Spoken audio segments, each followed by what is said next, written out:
are live. What's up? What's up? What's up? It's me, Crunk Chocolate. I'm gonna be joined by one of my show bros later. Who knows?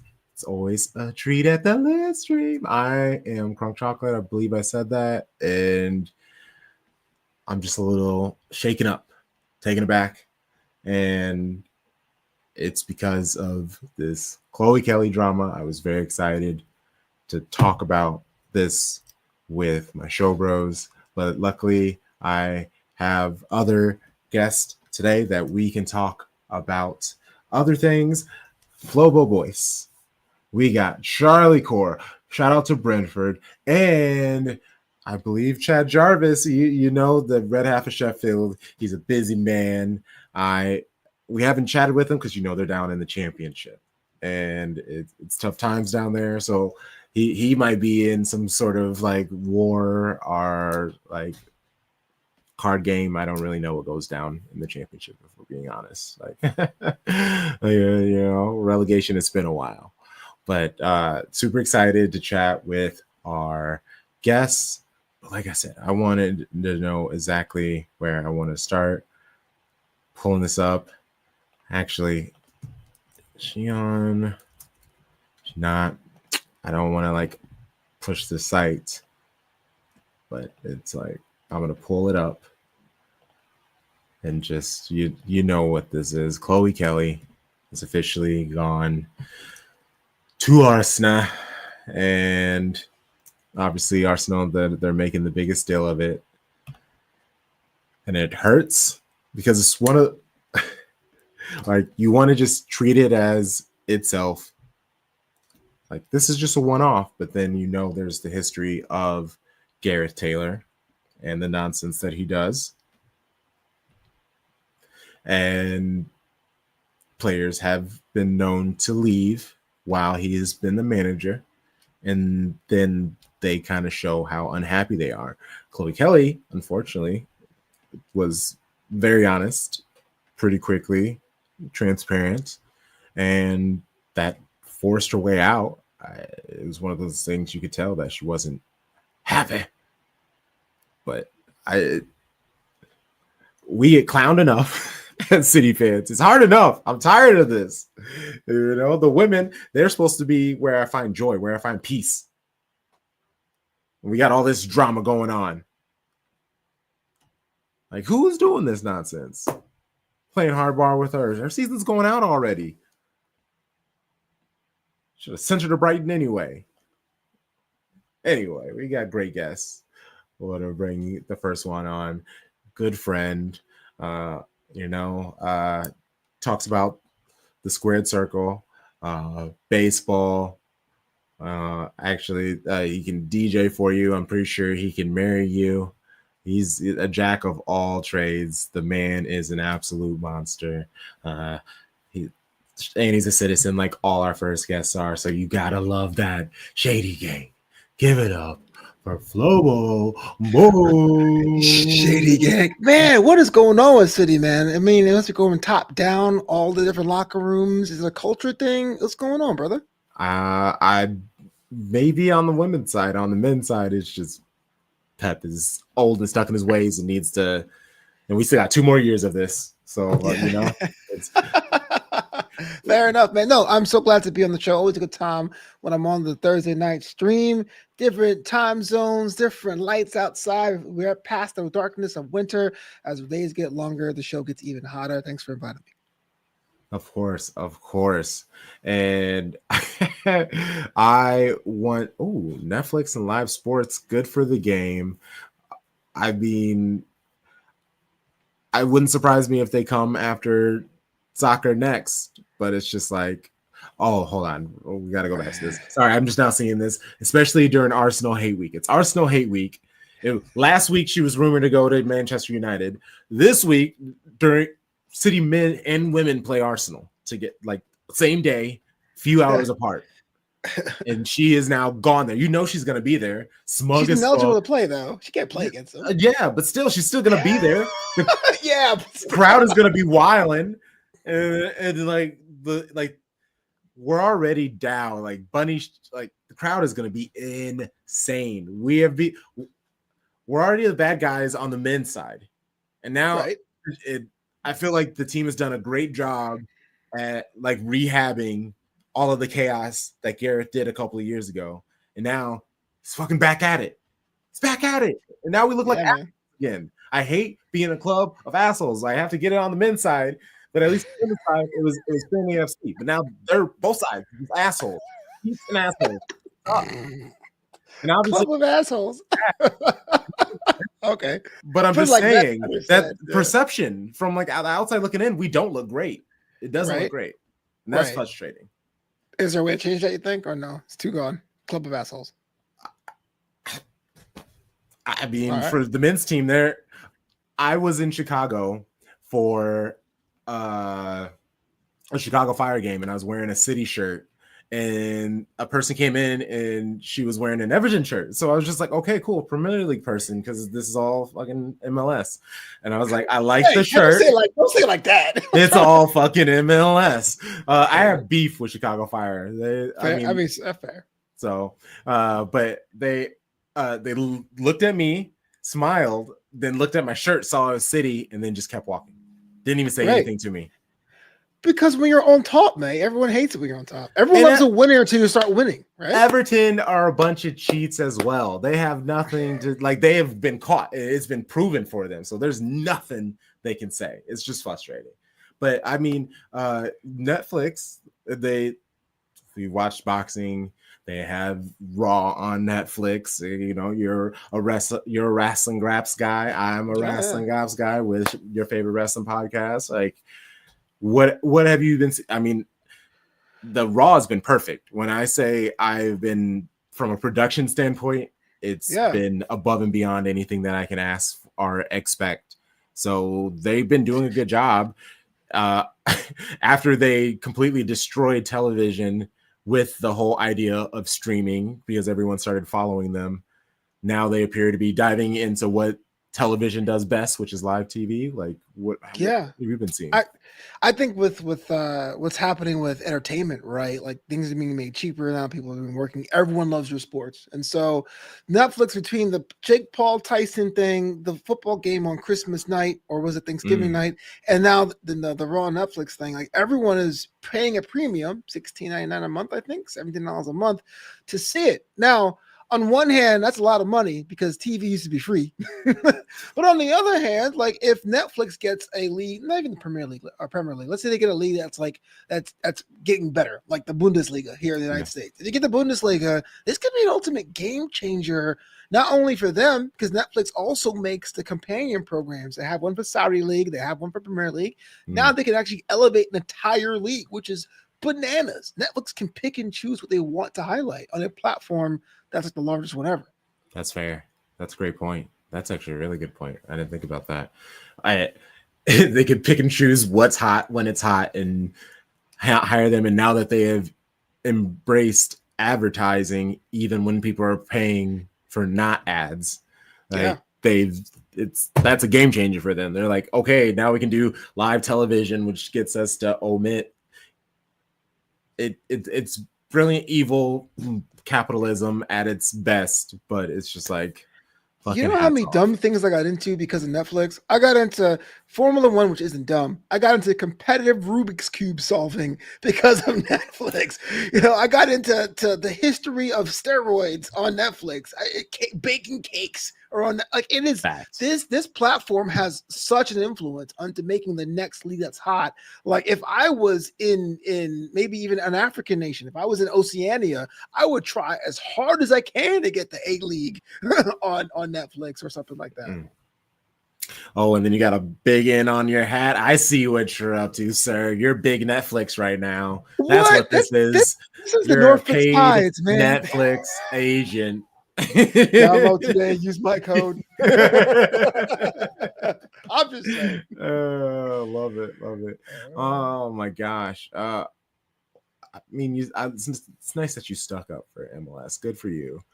But what's wrong with MLS, sir? You got to support your local club too, mate. Local club. Non-league football people do all the time. They have their top Premier League team, and then you go see Rumpelstiltskinshire in the Ninth Isthmus League. Why not have two teams? Why not support your local squad? Oh, I am part of the Sky Blue Empire, NYCFC, and then That's not what I meant. I got to figure out a USL team. I'm gonna That's figure that not out. MLS. Stop. And then I got Angel City FC. So like I got my spots. What's wrong with the MLS? Wait, why Angel City? Don't you live in the Midwest? Yeah, I got to be warm somewhere, right? Okay, fine. Why not? What's Green wrong with the MLS? Bay. What's wrong with the MLS? There's nothing wrong with the MLS. It just was what I been least interested in. Is there any particular reason why? You can't be a Euro snob because you like American teams. So I would understand that if you're like American soccer isn't the greatest football. It feels like they don't take it seriously. Who's they? The MLS, like the production, like even the way that they've switched to Apple, it's all kind of been like, like I get chasing the bag, but it's just like, and especially when you're comparing it to, I guess, other leagues who have been doing it, but like they're still in their infancy. I told you, I'm doing NYCFC. I'm taking it seriously. I tried to give Chicago Fire. I've told the story a million times, so people who listen know. But I tried to give Chicago Fire a chance. I added them on a question because I had a question because like the calendar said something, but then they had a video of their theme nights and it said something differently. And I was like, Ayo, these are two different things. What's going on? This is on Blue Sky. He came at me super snarky, like Twitter style. And I was like, Ayo, bro, this is Blue Sky. We don't do that over here. And you just lost a fan. Like, and he was just like, and he even responded back, hey, I misread the room. My bad. And I was like, that's fine. This was a player? Or was a PR person? No, this was like their social media person for Blue Sky. Well, that's different. I get you being like, if you don't get, always go where you're respected, always go where you're invited. Yeah. Only rats and roaches don't go where they're invited. But you're saying the whole league is off the table. I'm like, why? No, I said NYCFC. Yeah, I had to get that out of you. You're like, well, MLS is whatever. I mean, USL Pro. Yeah, let's go one of those teams. Oh, you're killing me, man. You know, it exists. Fair enough. I won't push you. You got your reason. I won't push you anymore. Yeah, I mean, it's just I know so many people who very much care for the MLS and the energy that that league, the owners of those teams in those leagues give back to those people. It's pathetic.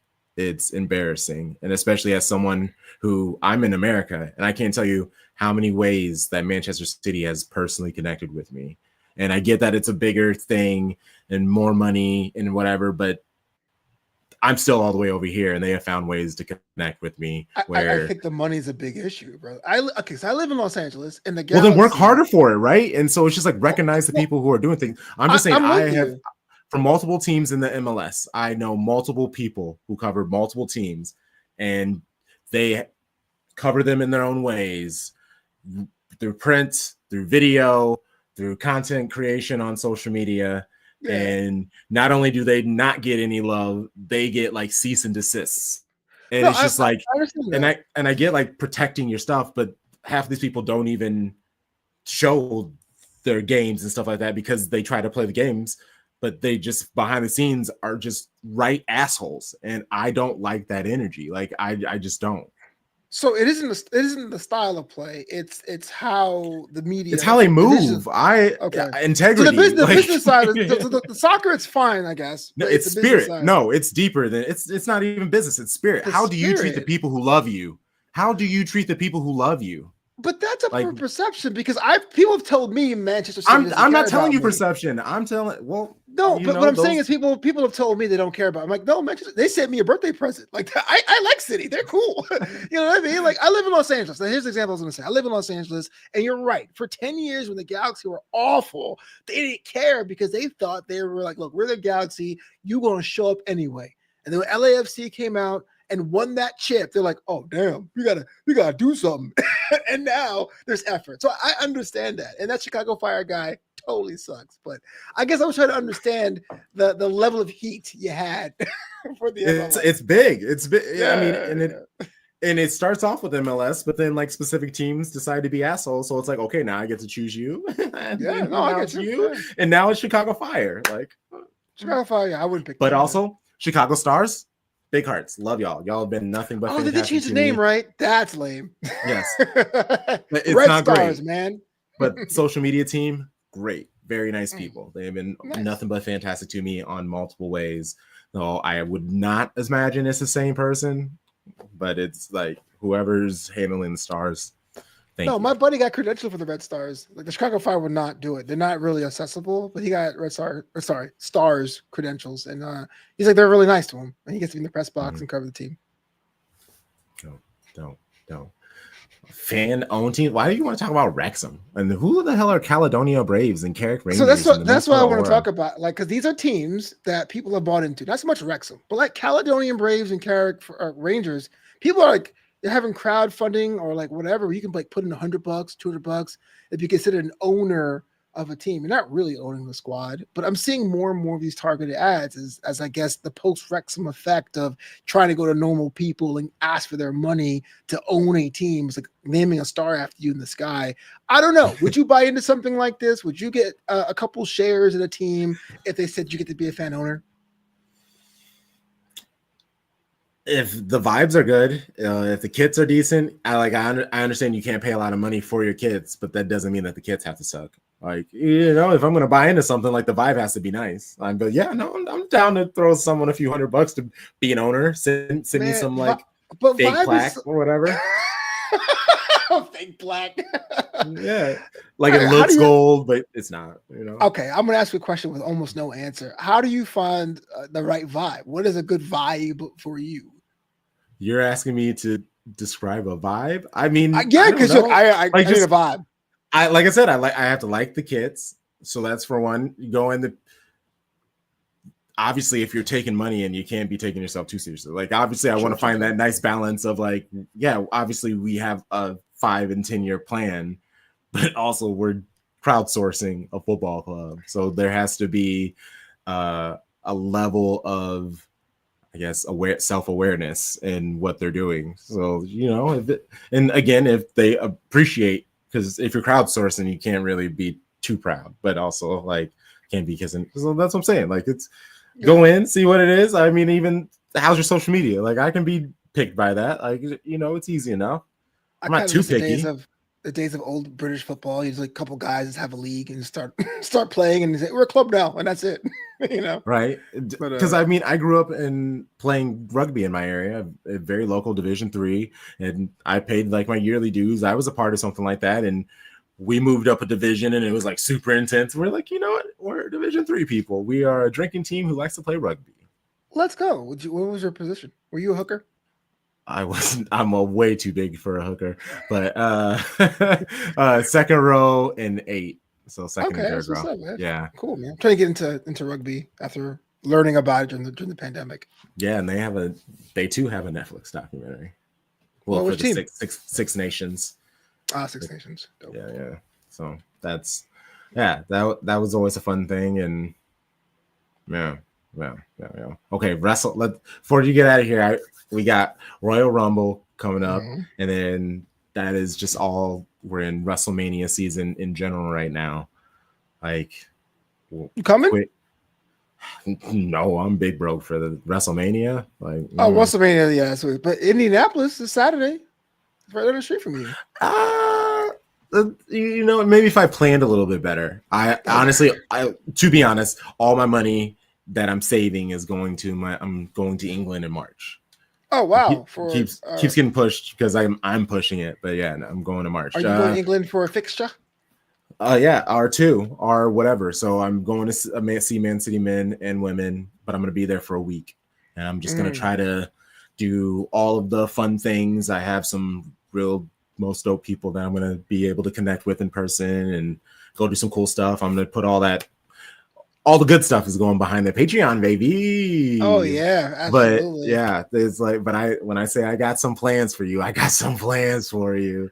Like I was just gonna say, no, you're fine. Like, because I've been able to do some really cool things here all the way over here. So basically, just imagine when I get over there, what am I going to be up to? Oh, absolutely. You're a machine. Crunk chocolate going abroad. I went in January. I talk about being broke. Like going January 3rd is like the worst That's fair. time as far as weather, but like the cheapest time to show up.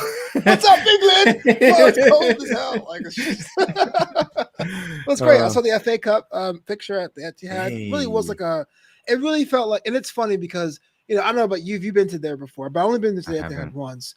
And it was like, oh my god, I saw it on TV, I see it in the games, I Mm-hmm. see it in movies. It's a Mm-hmm. real place. It's draped in blue. You know what I mean? It's great. Mm-hmm. And then people in the section like we're from Manchester because we're almost up at the top. That's all I can afford. Mm-hmm. People from Manchester like, oh, you came all the way to watch.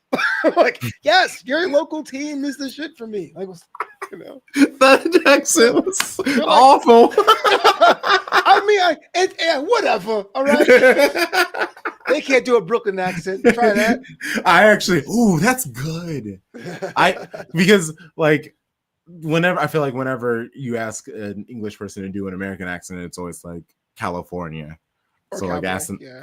our cowboy, that's fun. John Yeah. Wayne John Wayne, what's going on? specifically. Oi. Oh, okay. So City, we play Arsenal this weekend. Arsenal hate week.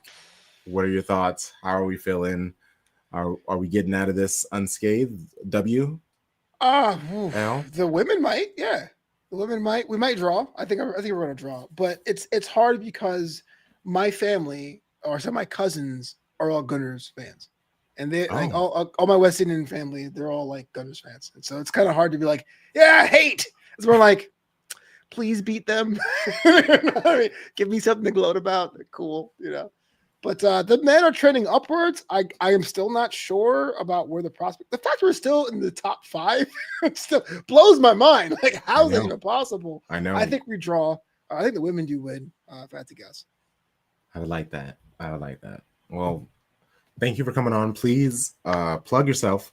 Let people know where they can find you and the things that you do. Oh, absolutely. So Crunk Chocolate, nah, he's never gonna bring me back on the show. I totally get it because I love the MLS. But I have a podcast where I cover wrestling. It's called Draped in Gold. Look online for that. And every week I have a blog where I write about sports and comedy. It could be Man City, it could be like baseball or football. That's at justthesandwich.com. New articles weekly. It's a Substack. Support the Substack. Come through, say hello. You have a time of your life. Hey, come on. All right. Appreciate you, brother. Yeah, appreciate you, Have a good man. rest of your night. We'll do it Yes. again soon. Bye. Ah, what a guy. What a guy. We're just going to keep it going. Up next, we went from blues to red. Actually, it's just a different reds for the rest of the show. But it's good. It's all friends. It's all family. It's not Arsenal. It's Arsenal hate week. So no Gunners. I did that pause deliberately for people who are listening to this on a podcast. They're like, oh no, did it pause? Did it skip? Haha, nope. Drama. Up next, shout out to the bees. Charlie Corr. How's it going, brother? Good, Gronk. How are you doing? Oh, always good, always good. I see you repping Chicago. That's right. I try to balance it out a little bit. You've had that Packers scarf over your head every single time we've met, and I feel I need to make up for a little lost time there. That's fair. I mean, technically, it's up there, so it's gonna come down when I leave. A lot of people like that. They like changing their backdrop. If my backdrop changes, it's because I have completely moved my desk and everything. So it's just that the previous backdrop is still there. I have just changed to a different backdrop, but that won't happen because there's no need for all that. Yeah. Oh, but Boo Bears. Yeah. Gross. We haven't had much to celebrate, and it's about once every 10 years or so we can like look at an accomplishment or something. Unfortunately, not to toot our own horn, we had a little bit of a win in early January against somebody at Lambeau Field. So yeah. I figured why not? I'll put the Bears colors on, just one last time before the Super Bowl and everything. So I'm rooting for the Eagles, so that way I can say the Packers lost to the Super Bowl champions in the playoffs. Yeah, I'm going with the Eagles as well, just because the Bills. I mean, I think officiating wise, they were really hard done, and I think they should be there. And so I'm kind of I'm not that I'm really rooting heavily against the Chiefs, but I just the Bills they're just one of those teams. They just never have good luck, and they really don't. So so my upstate team, I'm gonna go with the team that should since they're not there, I figure go with Philadelphia, and hopefully they can beat the Chiefs. Although it's going to be a tough one, of course. Beat the Chiefs. Beat the Chiefs. Oh man, I see a nice little spicy. I mean, I will admit, everybody does try to get Brentford players for a very low price. Yeah, That's very nice. That's very nice. What is it like being being a Brentford fan, and when you have a player playing well, especially, I mean this respectfully, like you don't get as many great players as often, and especially you've been making this run with these said players, so Yeah. to lose them, you definitely need to be able to recoup as much as possible. So people have been lowballing, like making it tough out here for you guys. Like, what is a respectable amount for like Wisa? Like, if someone gave you like, and I don't want to say best of the best, like you won from it, but what is a respectable amount for someone like Wisa? Yeah, I mean, I know that the team floated out the figure of like 40 million euros, which Oh, that's light. That seems very low for that's like. Oh, Bright Brentford, you gotta believe in yourself more. I actually think that's like right on the money. Is it? I mean, he's 28 years old. Okay. And Okay. I feel he's a top 10 goal scorer, but I just don't see us getting much more than that. No, that's fair. What's No, that? I didn't know he was 20. I didn't know he was 28. Yeah. So that's fair. That's fair. That part hurts him. And I mean, it's just he's not. This is not a high profile guy. I mean, he's not the guy you go to for PKs. He's, it would be one thing if he were like on a big national team or something like that. He's just one of those guys who's also, just hasn't. I mean, everything's come together this season, which is great, and he probably could be doing more. I mean, he creates more shots than almost anybody, but he's had some struggles too the last couple seasons. I mean, he's been, kind of a fringe bench starter at times as well. So, but when Nottingham Forest put that 22 million offer out there, I mean, that was just so insulting, and that kind of led me to like this moment where I was just like, you know what, have a little bit of respect for what we do as a club and the work that we've done behind the scenes. I don't know. So the 40 million I think is a good. Yeah, that's great. 40 mil. So we'll see. I mean, I know that Spurs is kind of being floated out there as a potential spot now. I could kind of see that.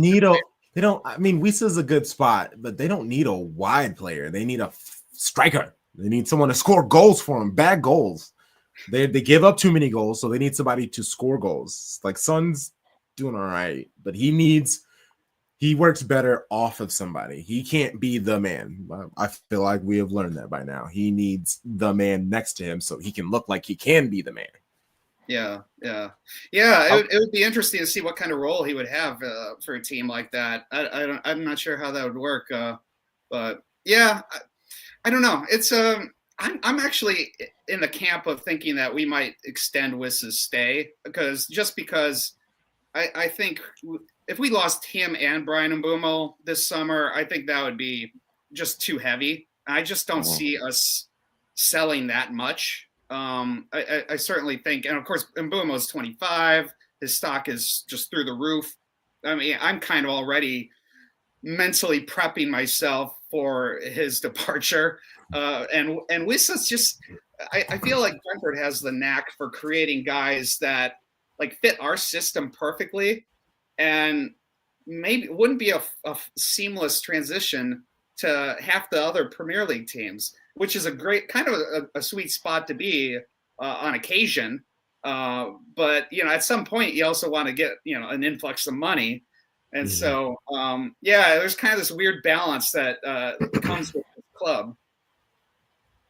I don't know. So how much do like that that ability for the club Brentford to like develop those players and like make them be able to sell them on to like quote unquote larger sides? How much of that do you feel like is the club as a whole, and how much do you feel like is actually Thomas Frank? Yeah, I mean, probably a little bit of both. I don't know. I mean, we still don't have enough of a great sample size, at least at the Premier League level, to kind of gauge, where we sit when it comes to buying and selling. I feels like, even though this is our fourth season in the Premier League, I still feel like we're kind of still trying to find our way in terms of a big negotiating team when it comes to these windows. And our tendency is to just kind of do hardly anything, maybe a loan, something small to fit the time in that moment. And then, so we don't really have a good sample size yet as to how like we should act. But I just know that we create a lot of value in terms of talent. Sure. And I'm of the mindset, and I mean, any team could say this, but I'm just of the mindset that we're incredibly undervalued, and I don't want us to become one of those teams that gets taken advantage of. Like Arsenal took advantage of Raya. Like, I know they and their fan base was trying to convince us that, oh, he's not a number one, and look what he did. I mean, it's so don't try to play like these games. Don't piss on me and tell me it's raining, basically. I mean, let's be realistic. I feel there's a little bit of give and take somewhere, and I don't know. I'm curious to see. I think this not this January window, but the summer window. I really think that'll be kind of a defining moment as far as kind of setting the example of like, okay, here's Brian Mbeumo in his prime, and he finds the right fit, for a top 4 to 6 team. And we get a good amount of money, but the opposing team will probably get a good value because his career is still, a long way to go, and his results have been fantastic. So I think he's going to kind of be, the one that we look to as sort of the example of that finally bucks some kind of trend as to how we're going to be moving forward. But sure. I think we thought that was going to be Tony, but unfortunately, the gambling and age came up, and then once he came back, he didn't perform well. That was a huge loss, not just for us financially, because I mean, when you go into a Saudi team, I think you should get a lot more than what we probably got. But it was a loss, I think, to half the Premier League. I mean, I think Arsenal and some of these other teams really could have benefited from somebody, and look where they are now, still trying to look for a possible striker in some of these markets. So, so yeah, I think Brian is going to set the tone as to how much we can get. And then I think that maybe will have a trickle down effect in the years to come, when, Kevin Schott has been around for a little while and he's gotten some, extra goals and things of that nature. So Brian is kind of like the tipping off point, I feel. Ooh, Schott. I forgot about him. Yeah, he's a baller. So, as a Brentford supporter, like, is your fear more that you'll lose a player like Mbeumo for not necessarily his value, or is it more like we might lose our manager who brought us up? Because from the outside looking in, it seems to me that Thomas Frank is like the most valuable asset at the club, and that's not something that you can get something back for. I mean, that's a valid point. It really is. I mean, the way we talk about him and kind of, revere him certainly speaks to that. I mean, yeah, we're definitely worried that it's going to happen at some point with Thomas Frank. I mean, Tottenham. I mean, he's just too talented of an individual. Wait, Charlie, don't let him do this, because he is determined to let that man go to North London, because it was not but 2 weeks ago he was saying Arsenal. That he said Arsenal. So don't let him do this to you. I am of the mindset that he's not going to do something like that. I'm convinced that he does not want to get himself into any big team where he's going to have all the headaches that come with it. He knows that he's in a great spot right now because he has fans that support him. He has ownership that is on the same page with him. We're one of the few Premier League teams that I can say convincingly that everybody's kind of on the same page and holds each other up and thinks of each other in a high. All the chaos that goes on with half the other clubs, I feel we don't have any of that, and if they do, they're hiding it pretty damn well. So it's I think he knows that he's in a great spot, and I'm just praying that he hangs on until we get to a point where, say, we get a European position or we're in the final of a cup or something like that. I feel he needs to check a box like that in order, I think, to get one of those upper echelon jobs. So I'm kind of hoping selfishly that that's something that maybe is holding him back when even though his name's always being floated about, he still doesn't have that, that big accomplishment, and within reason. I mean, we've got one of the lowest payrolls in the league, and what are you going to do with that? So in a way, it's kind of a benefit. So I hope he just keeps hanging around. Now, would you because to me, I would think that while he's obviously an attractive name to a lot of EPL clubs, to me, I would think that he would probably be a more attractive asset to a team in either the Bundesliga or Ligue 1 than in England. Is that something that you would agree with, or do you think that would you rather him see him move on and not have to face him twice a season? Yeah, that's a good point. I mean, yeah, I would definitely prefer something like that. I would hate to go up against him, the following season after he's moved on. I don't know. I mean, he's very silent when it comes to. He knows he does have other ambitions, but he's not. I mean, he's not hinting at a thing, which is surprising, I guess, because a lot of coaches they kind of like to flaunt their accomplishments and talent and everything, but he's not that way at all. And so, but yeah, I mean, I think he would be definitely welcome to, going into another league and maybe, trying to, see if his ways benefit a different style, in Germany or something like that. Yeah, without a doubt. I think he's convinced that he's created the type of culture that could probably be a blueprint for a lot of other places that maybe aren't, doing everything right, top to bottom in terms of development and, setting certain things in place. And certainly with a bigger budget, I mean, I think he could do a whole lot more even. But yeah, I would, I would prefer he not go to another Premier League team. There's no question about that. Sure. Oh, I love that. Who did Brentford play this weekend? We host Spurs. So speaking of, I'm and thankfully Ange is still there. And so what you're telling me is this is about to be a 5-4 match. Yeah, I don't know. I mean, it's definitely a dangerous opponent. I mean, as much as Tottenham's struggling, they're definitely something to be feared. I'm definitely a little bit worried, but I mean, we're at home, and home's been really nice to us this season. So hopefully, we can, get things going. I mean, Tottenham.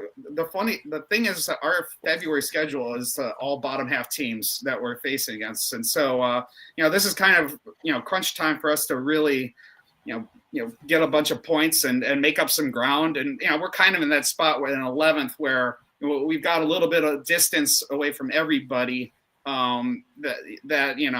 It's all, hopefully we can just keep pecking away at the top 10 and make some progress. And this is the perfect time. We've had such difficult stretches. Last month we faced everybody. Man City, Arsenal, Liverpool. I mean, it was a tough schedule. So this is going to be hopefully the time where we can maximize some points here. Okay. Well, thanks for coming on. Please plug yourself. Let people know where they can find you and the things that you do. Sure. Yeah. So I had the New York City supporters group, the NYCBs.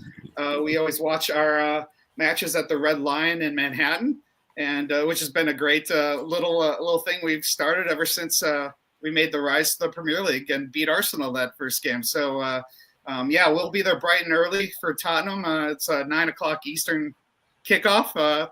So yeah, it's, we just our social handle is Brentford FC NYC at pretty much every social media platform. And yeah, so thanks for having me on, of course, and be able to plug that and talk a little football. Oh, of course. Always a pleasure to have you on, Charlie. We'll definitely talk soon. All right, sounds good, buddy. Hey, it's been a while. I'm super excited to connect with our last guest, Chad, part of Red Half of Sheffield. They're second in the championship. They're cooking. They're doing their thing. We may or may not be seeing each other more. And to find out more about the squad and other teams, Shady Gang, give it up. Hey, what's up, brother? How are you? How you been? Oh, not bad. Thanks for having me on. Thanks for having me back. Hope everything's been well with you guys. Yes, always. We keep ourselves busy. Yeah. Oh, yes. Well, we are always doing something. Tell us about Sheffield. Like I said, second in the championship. That's not bad. I mean, just recently lost to Hull City, and I boo Hull City, but Got I their do ass kicked. Yeah, that's tough. But I mean, second in the league, that's not bad though. No, it's not bad. You're in amongst the teams that have been relegated in the last 3 years. Leeds, Burnley, Sunderland fourth. It's basically a 4-team race for the 2 automatic promotion spots, and then there's a gap from 5th to 6th to 7th in and around those playoff spots. But yeah, it hasn't been a bad season. Started the season on -2 because we didn't pay a couple of bills or a couple of player wages when we were in the Premier League. I think it was around the COVID season. So started on -2 points. So if you add those 2 points, top of the league. But yeah, I mean, we had an entirely new squad overhaul because it was just time. A lot of players have, aged out of the squad, and it was kind of the immovable object where you would hit your, a plateau and you weren't really going anywhere. And so, yeah, you bring in, I think in the summer we brought in 11 players, added a couple more in this January transfer window. Most notably Ben Bergson Diaz from Southampton, who hadn't got too much time playing at Saints because they're getting hammered all the time, and he's just sitting riding pine. So he came back to Sheffield United after being on loan the second half of last season as we got our heads kicked in for the better half of every game in the Premier League last year on the backside. So he returns to Bramall Lane, and we're curious to see how he kicks on. He's only been in the squad for about 2 games, signed $13 million for Tom Cannon on a permanent from Leicester. So, yeah, we're adding firepower up front to hopefully, score our way over the line and get the automatic positions, because we all know, well, teams that have been in this predicament and get in the playoffs, it's a crapshoot in the EFL to try and get out of the playoffs, because if you don't go up automatically, it's usually the team that comes 6th that usually gets promoted. Very rarely, as you saw last year, Southampton came 3rd and they got promoted over Leeds. But yeah, it's been a better season. I kind of hope we're not going to fall out of the playoffs, which is unfortunate, but I kind of hope we tend to fall off, because I don't want to be back in the Premier League, because there's no point to losing 35 out of 38 games again. It would be even funner if we just hung around the playoffs. But everybody wants to win. And, down here, it really gives us a chance to win because I think we've won probably like 18 games. I think it is. I don't know the exact number. But I mean, Yes, you're not conceding as much. You're not conceding 104 goals like we did last year. We're not only coming up and spending 30 million pounds where teams that get promoted above us are spending maybe 60, 70, 80, 100 million. And then everybody in the rest of the league spending 200, 300, 400 million pounds on just random players. And just, it's what sucks about the divisions in England. It's only going to get worse until they figure something out. Is the money gap's just going to get too big. And yeah, getting promoted, you get 150 million pounds, but you can't reinvest that all into the club. There's structural stuff. There's stuff behind the scenes that need to get some of those wages. So by the time you look at it, you're getting 50 million, maybe 75, and then whatever your owner's willing to put up to make you sustained in the Premier League. But look, Nottingham Forest threw money at the wall and it's stuck, and look how good they're doing this season. So, I mean, it's all if you catch lightning in a bottle. I mean, but it's all to be hashed out. I just hope anybody that supports Sheffield United finds out on this, and they're going to light me up because I'm the always pessimist, and I never want to get back to the Premier League because I hate the league because it's so uncompetitive. It's no fun. I feel that. So you're just saying that the football is more more fun to watch essentially as a fan, like because it's a little bit more evenly matched. Yeah, it's more competitive in the championship because, I mean, you do have your teams that come up from League One, and yes, they don't have the exact biggest budgets as compared to Sheffield United and Burnley and Leeds that are up at the top of the championship.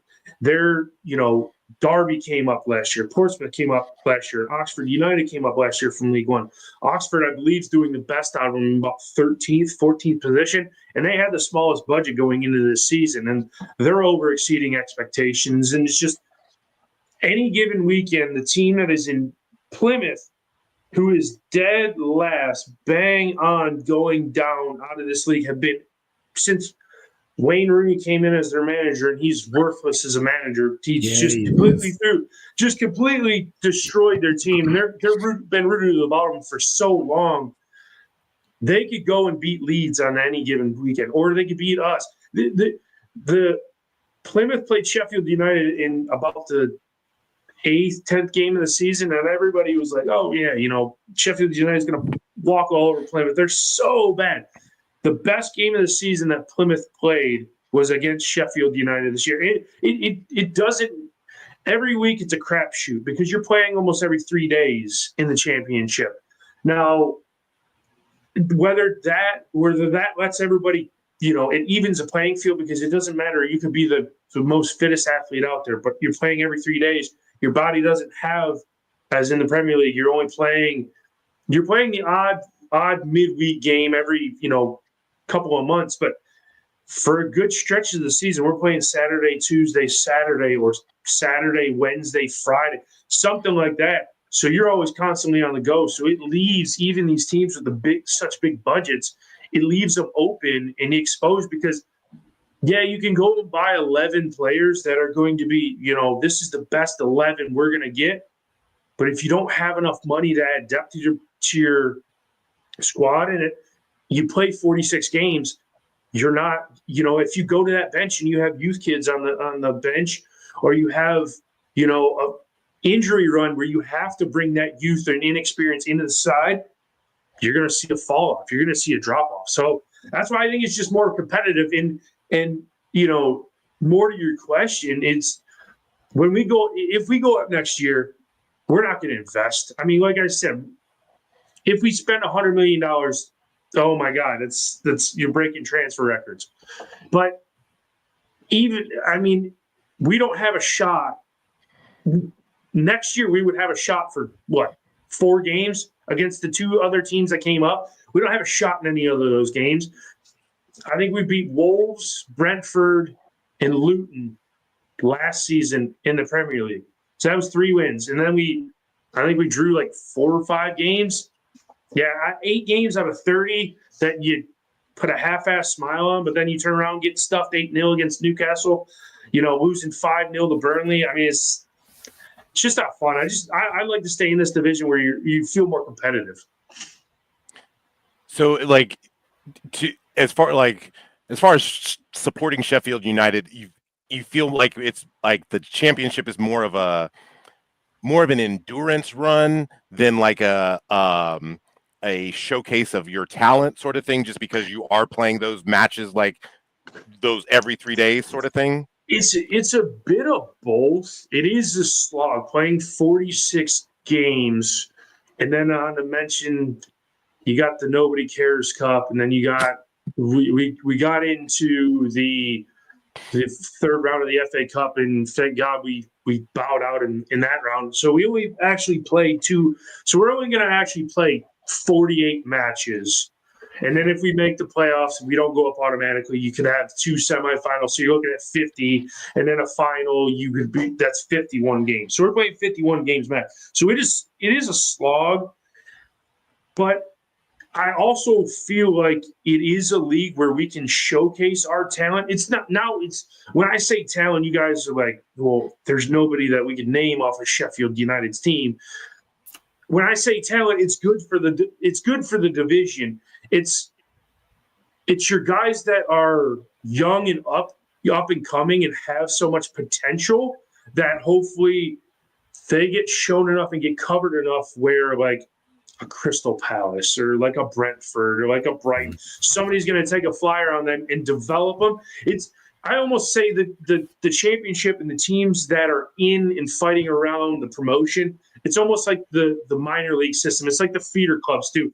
Eventually, like we had James McAtee on loan for two seasons. I mean, he did wonders for us. I mean, he was a great player. Now, is he ever going to play for Sheffield United? Hell no. He's going to stay at Man City, or he's going to go on to somewhere else and have a great career, barring injury. But I mean, you guys didn't have a spot for him, so you sent him out on loan to us, and he was a regular starter in our team. Bagged a bunch of goals, had a lot of assists, and then we gave him back to you, and now he's, I won't say a polished product, but he's improved his game to where he can feature in some of City's games. Yeah, it may be in the cup games in against Leicester or Southampton, even in the league.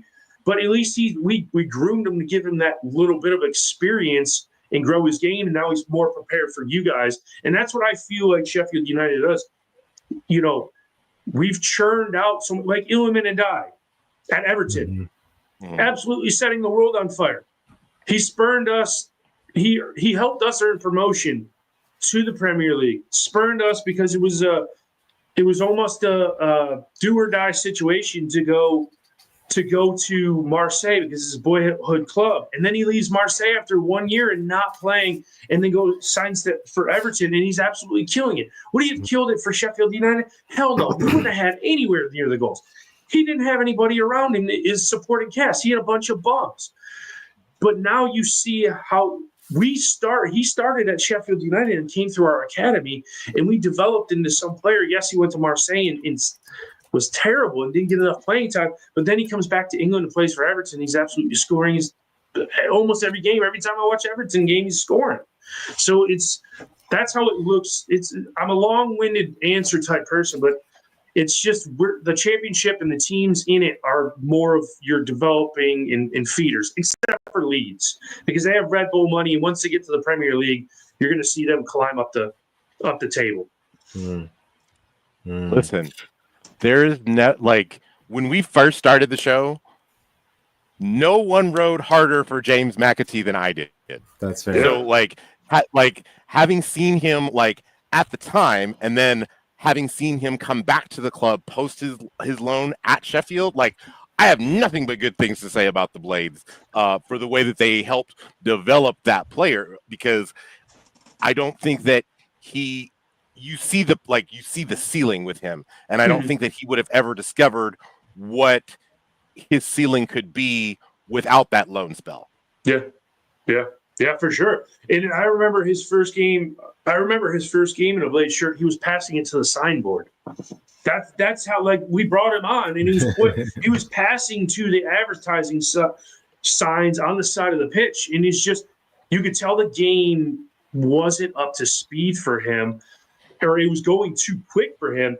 And the more he played, the more situations he got.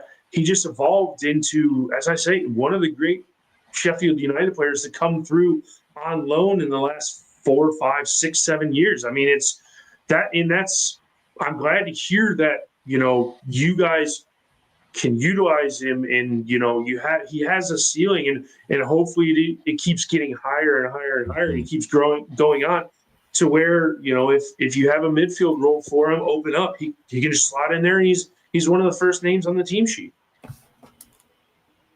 That would make Tom Baum very happy. Yeah. Oh yeah. Oh, for certain. For certain. Like I'm trying to push the agenda that, like, he is the next heir apparent to Kevin De Bruyne. Not everybody is on board with me, but I'm trying to push that agenda. I could see it. He's good at set pieces. He took a lot of corners, a lot of set pieces for us. He was an assist machine.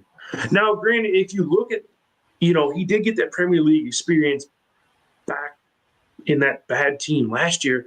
So, I mean, it wasn't the best situation for it, but when he got acclimated to the league and it started all coming together for him, you could see he was making strides. He was almost our best player come the end of last season. And, it's something that you can't say too often about loan players when they come into your team. It's usually somebody that's in your core group, but for a loan player to just come in and take the bull by the horns, you got to give it to him. There is a player in there.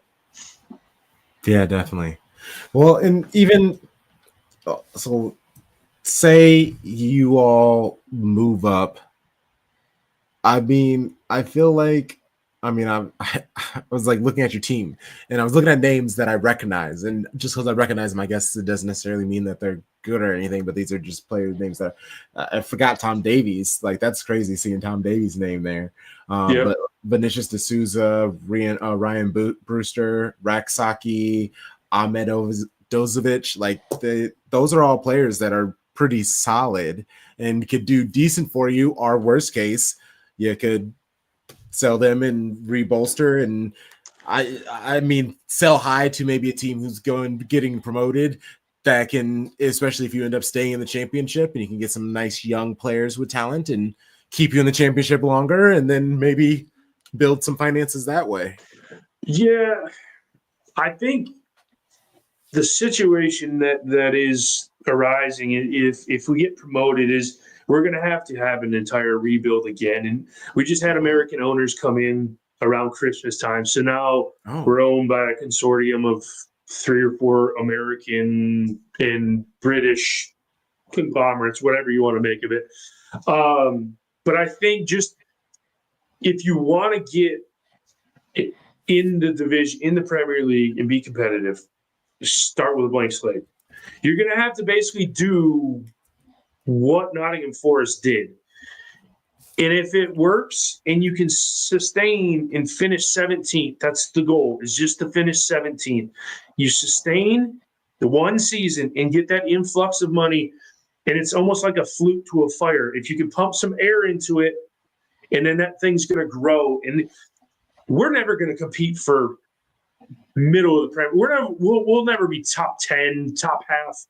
We're talking 17th to 14th. That's the goal. But if you can do that for a couple of seasons, and you have some players that you can develop and then sell on, and okay, we did terribly again and we got relegated back to the championship, but we went down with an assload of money to then, re-go again. I hate the term yo-yo club because I hate when a team like Norwich just bounces up and down. Like, they're so notorious. And I feel like that's where Sheffield United's going to be, is like, I don't know why we're always tied with Burnley. It's going to be us and Burnley, and we're going to go up and down, and we're going to ride this roller coaster for a few years. And then in one of those years, one of those two teams is going to stick, and they're going to stay in the Premier League for 3, 4, 5 years. and then they'll drop back down.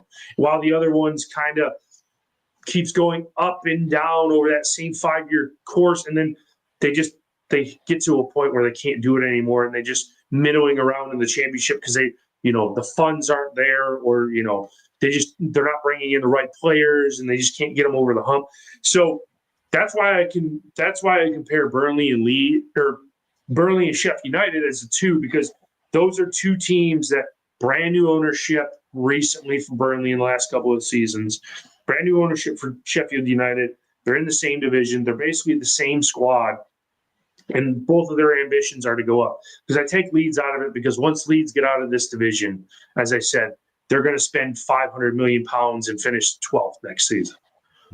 Because they have Red Bull. They got Red Bull backing them, and they basically said, once you get out of this division, it's we're taking the purse strings off, and you can buy whoever the hell you want. Interesting. Okay. I don't think I knew that Red Bull was backing them, but that okay. Mm-hmm. Yeah. They just came in this season. They just bought the sponsorship on the front of the shirt, and they're pumping a lot of money. That's why Leeds are first. And you look at Leeds being first, they are pretty dominant when it comes to their team in playing in the championship, but they've thrown a boatload of money at it in the summer. They haven't brought. I don't think they've brought a player in January, but I don't really think they need to strengthen their squad. But I think their owners are just holding it tight to the vest and hoping they have enough to get them over the line, get them up, and then we're like, here you go. Because they're owned by the San Francisco 49ers. The same people that own the 49ers own Leeds. So there's the American tie there.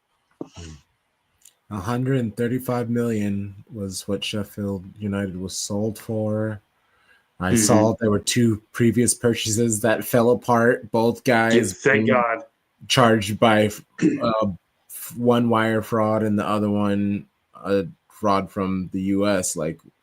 Wow, that is crazy. Yeah, both of them, I believe, are in jail now. Yeah, in prison. Yeah. It was it was a little bit of funny money that came through the door, and now ownership in the EFL, it has to be they have to go through 1 million tests and so on and so forth, and to pass and all this stuff. And thank God their testing threw up the red flags, and they killed it, because we would probably be out of business by now. They would have just drained the funds, and you wouldn't have been able to pay the players, and they would have went into administration, and the government would have owned them. So yeah, it's we skirted by, and hopefully these owners now that come in are actually reputable and have some money that they're willing to spend. But we shall see what the future holds. I cannot imagine. Oh. Well, I hope the best for you, which for you is you stay in the championship. For you, you personally is staying into the championship. Yes, 100%. Yes. Yeah, I mean, the goal is inevitably to get to the Premier League, and if we do, I'll be happy. But like I told you guys, it's no fun up there. No, I feel you. Nobody should experience all of those losses. Nobody wants to watch their team just get their ass kicked like we got. That's not fun for anybody. Yeah. Okay. Sure. Well, plug yourself. Let people know where they can find you and the things that you do. If you want to hear me ramble on about monotonous all things Sheffield United, Red Half Sheffield on Twitter, X, Facebook, wherever, Instagram, YouTube, we're all over there, Red Half Sheffield. If you want to follow me in random monotonous things, _13 on Twitter /X. Hey. Appreciate you, brother. You have a good rest of your evening. So much. Cheers, boys. Oh, what a show. Shout out to our guests, Flobo, Charlie, Corr, and Chad. I definitely left my schedule at work, so I do not know who we have next week, but look for that post. Wait a minute. I think I have a schedule. I might be able to help us out. Hold I was on. gonna say I'm not sure if maybe I updated February. I plan on doing that this weekend. But for people Oh, nope, who you didn't. I plan on doing that this weekend because I was still waiting to hear back from some people. But tomorrow morning I will be recording with Bro, ESPN. listen. Crunk has Derek Ray. Do you hear me? The godfather of Bundesliga is going to sit down with Crunk Chocolate. Derek I'm gonna Ray. drink some coffee in the morning and talk with Derek Ray. It's gonna be it's kind of trippy. I'm not gonna lie. I might just go audio only and just like hop on my commute to work because like that might be too big of an opportunity not to pass up. I mean I'll send the questions because people sent in some really good questions. I think it's going to be a very fun conversation. Naturally, this is not naturally. For people who don't know, we have been really working on our Patreon. The episode will be on our Patreon, but the first 15 minutes will be available for the public. But if you're interested in a Patreon, the $6 tier, it will get you that. And honestly, our library is just full of just like banger after banger interviews with really dope people like Derek Ray. Derek Ray, Aaron West, Courtney Stith, Andre Carlisle. I'm Jackie Chris. No, that's I'm Jackie Chris. Like, and I'm still chatting with so many other people, and obviously there are plenty of other people, but those are the great names. So yeah, check us out. All that stuff's in the show notes. Yeah, you missed it. Tom Baum ranted about Chloe Kelly earlier because I keep going back and forth. Like, I'm just upset that City now again looks like the assholes after I feel like Niels did a good job at bringing in the right players and setting a good environment and a good vibe. And now we lost like Goder and all his other staff members.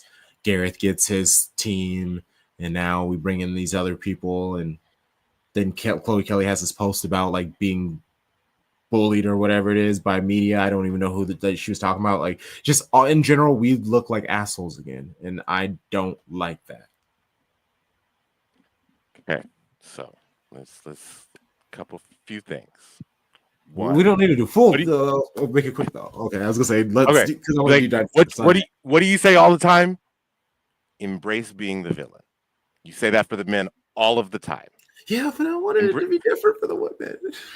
Yeah, listen. This is what equality looks like. Embrace being the villain. And okay. we all know what the source is. We all know what the source is. We'll talk about it on Sunday, but we all know what the source is. We know what it is. Okay. But we'll talk about it. Okay. I'm excited. Okay. We will so yeah. Breaking Bread. I talked Man City, Arsenal men with Mitch Piotr, Shirtless Plantain, Gabby are at Nocturnal Gunner on social media. I just did a chopping it up with her, got to know how she sees the sport of football, how she fell in love with football. We have Derek Ray in the morning. We have Lloyd Scragg of 9320 coming up on Monday. Like, plenty of great things for you on Patreon. Yeah, you know the vibes. Shady gang, shady gang, shady gang.